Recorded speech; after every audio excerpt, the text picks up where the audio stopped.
प्रिय दर्शकों, आप सभी का स्वागत है हमारे इस यूट्यूब चैनल पर।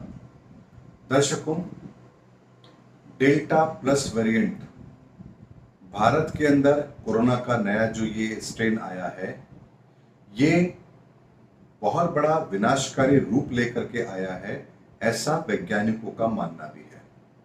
और उसके कुछ केसेस भारत में मिलने भी लगे हैं, और जिसकी वजह से लोगों के मन में एक डर आ गया है कि अब क्या नई तीसरी वेव आने वाली है, डेल्टा प्लस वेरिएंट आ गया है, अब क्या तबाही मचेगी।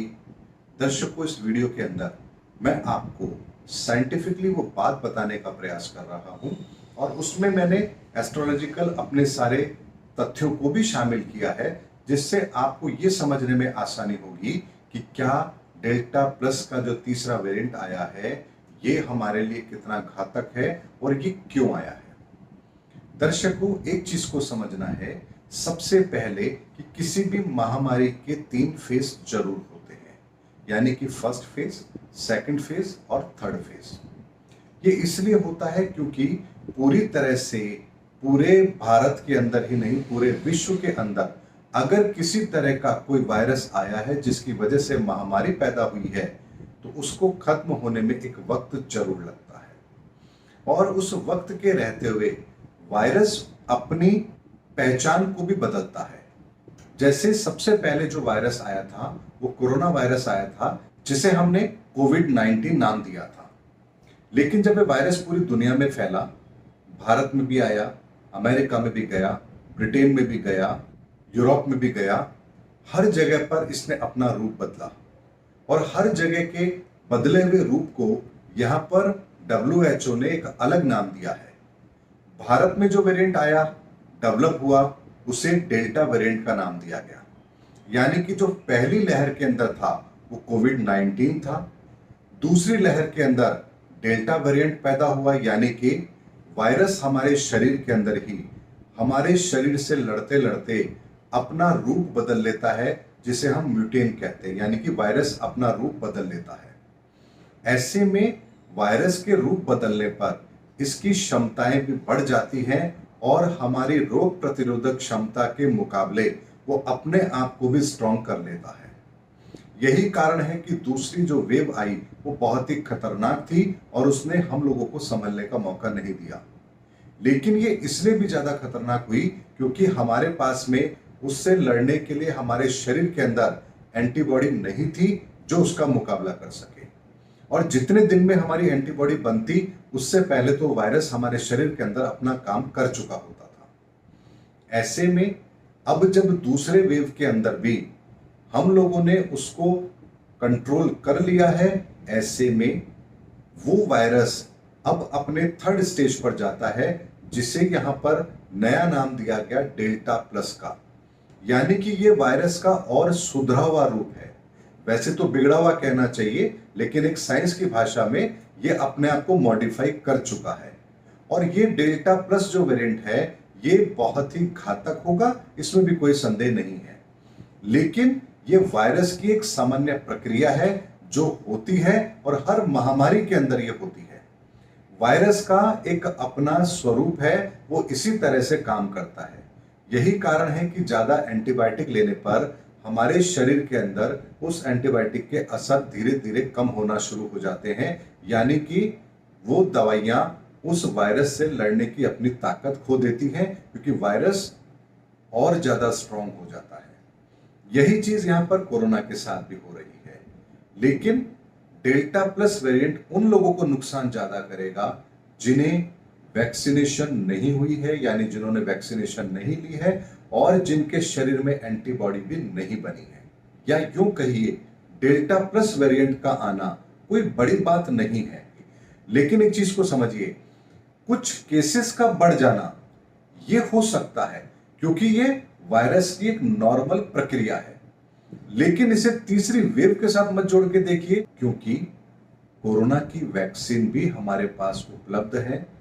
बहुत बड़ी संख्या में हम वो ले चुके हैं, एंटीबॉडी भी लोगों के शरीर में बन चुकी है, और जितना समय निकलता है ये वायरस अपना नया रूप भी बदलता है।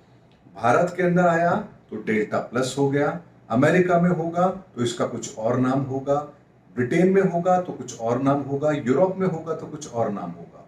यानी वहां के वायरस का सुधरा हुआ रूप या मॉडिफाई किया हुआ रूप वहां पर आपको देखने को मिलेगा। लेकिन डेल्टा प्लस वेरिएंट जो यहां से भारत से अब बाहर भी कई देशों में देखने को मिला है, ये उन लोगों को सचेत भी कर रहा है। लेकिन ये वायरस की एक सामान्य प्रक्रिया है जो होती ही होती है, इसमें किसी को कोई संदेह नहीं होना चाहिए, क्योंकि समय रहते उसके अंदर बदलाव होंगे ही होंगे, ये बात निश्चित है। और जो भी साइंस के स्टूडेंट्स हैं वो ये सब अच्छी तरह से जानते हैं कि वायरस किस तरह से अपने आप को डेवलप करता है और किस तरह से वो ग्रो करता है और किस तरह से अपने कई रूप भी बदलता है।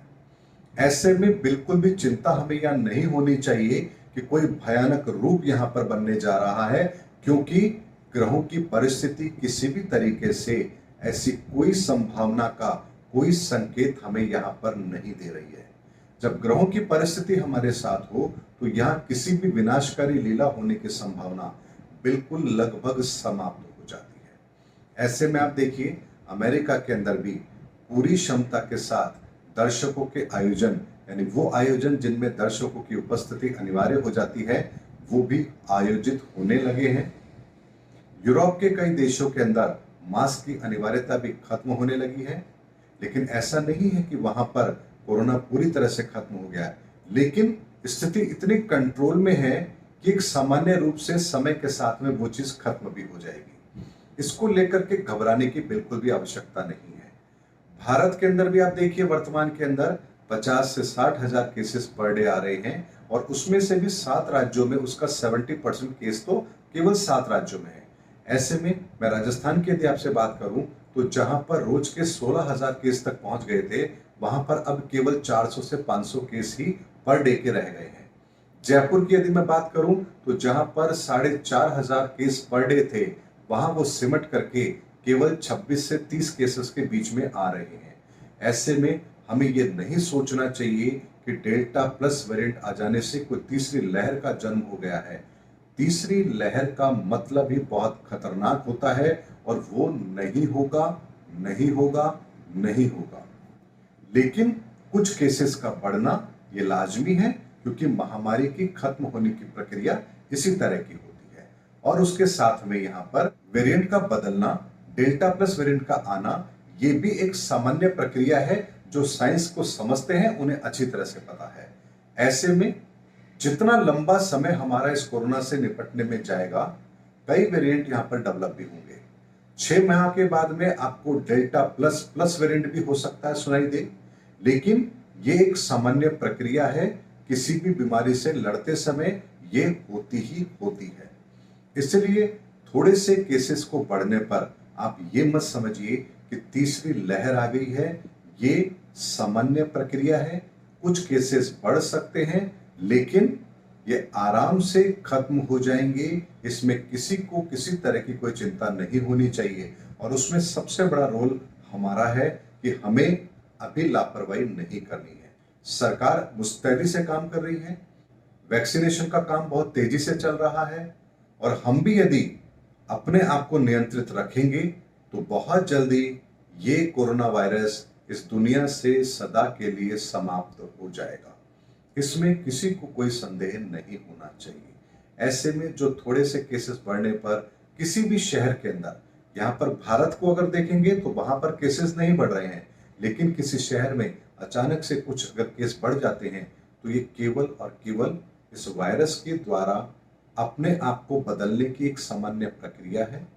ऐसा होता है, और ऐसा वहां पर ज्यादा होगा जहां पर पॉपुलेशन डेंसिटी थोड़ी ज्यादा है, जैसे दिल्ली, मुंबई, कलकत्ता। ये ऐसी जगह है जहां पर लोग बहुत हैं और भीड़ भाड़ इलाका वहां पर बहुत ज्यादा है। ऐसे में वहीं पर थोड़े से इंक्रीज होने की संभावना बनेगी, लेकिन ये एक सामान्य प्रक्रिया है, इसे तीसरी लहर के साथ जोड़कर नहीं देखना चाहिए।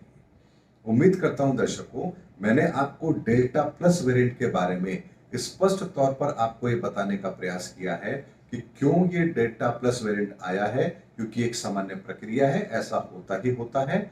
और इसके घातक होने का भी प्रमाण इसलिए ज्यादा होता है क्योंकि ये हमारे शरीर से लड़ते लड़ते अपने आप को बहुत मजबूत कर लेता है और ये बहुत तेजी से फैलेगा, इसकी संभावना भी खत्म हो जाती है क्योंकि बहुत लोगों के शरीर में एंटीबॉडी बन चुकी है, लोग वैक्सीनेशन ले रहे हैं। ऐसे में डेल्टा प्लस वेरिएंट केवल उन लोगों के लिए घातक साबित होगा जो अभी तक वैक्सीनेशन से दूर हैं और जिनके शरीर में एंटीबॉडी नहीं बनी है और जिनकी रोग प्रतिरोधक क्षमता भी बहुत कम है।